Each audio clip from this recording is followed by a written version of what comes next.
Баршаңызға сәлем достар, сіздермен бірге ерекше тағамдар әлемі. Достар, бүгін сіздерге ұсынатын рецептім бұл тәтті тарталеткалар. Жасалу жолы өте оңай және тез піседі. Любой начинкамен ұсынсаңыз болады. Мен сливочный креммен сіздерге ұсынып көрсетудемін. Барлық ингредиенттер төменде көрсетілген.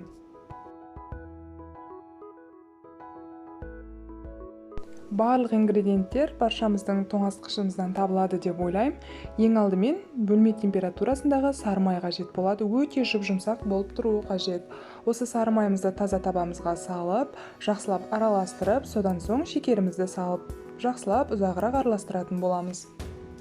Мен бұрын осы тарталеткаларды жеген кезімде жасалу жолы қиын ғой, бірақ сондай дәмді деп ойлайтынмын.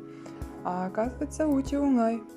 Осылайша шекерімізді салғаннан кейін жақсылап араластырамыз. Шекері сәл еруі қажет маймен бірге.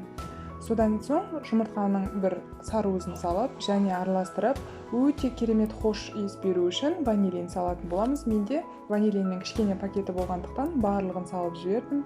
Кем дегенде ішінде 1-1,5 граммдай болады. Осы ванилинді салып жақсылап араластыратын боламыз. Біркелкі консистенцияға келгеннен кейін електен өткізілген ұнымызды салып және араластыратын боламыз. Барлығы видеода анық және нақты көрсетілген.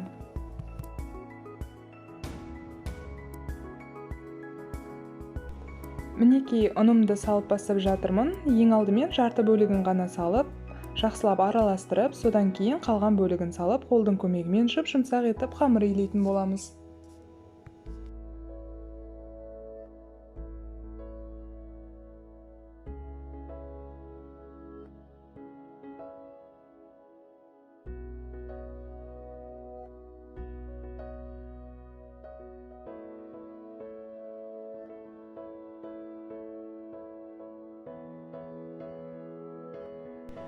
Мінекей достар, көріп тұрғандарыңыздай, жұп-жұмсақ қамырымыз дайын болды. Енді осы дайын қамырымызды сәл қатайтып алу үшін мұздатқышқа жарты сағатқа салып алатын боламыз.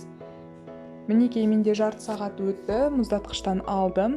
Сәл қатыңқырады, яғни бізде формаға салған кезде ол өте ыңғайлы болады. Егер де жұмсақ болса, формаға салу сәл қиынға туындайды.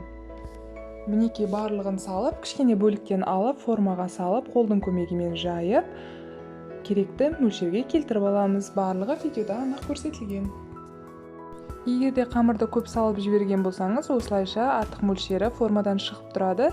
Ешқандай қорықпаңыз, пышақтың көмегімен немесе қолдың көмегімен алып тастап, тегісте жіберсеңіз болады. Барлығын осылай аккуратно салып шықтық. Енді осы дайын қамырымызды қызып тұрған 170 градустағы пешімізге бар болғаны 15 минуттың ішінде пісіріп алатын боламыз. Қызарып піскен кезде пешімізден аламыз.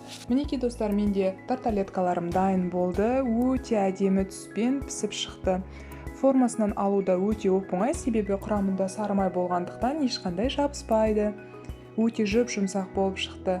Сіздерге видеоның басында айтып кеткенімдей, сливочный кремді пайдаландым. Ол менің YouTube каналымда көрсетілген қалай жасалуы. Ссылкасын төменде қалдырып кететін боламын. Өте дәмді болып шығады. Жасап көріңіз, сіздің қолыңыздан да келеді. Үй ішіңізді қуантуға кеңес беремін. Ал тарталетка сондай нәзік, песочный болып шығады. Дәмі тіл үйреді. Видеомды соңына дейін қарағаныңызға алғысымды айтамын.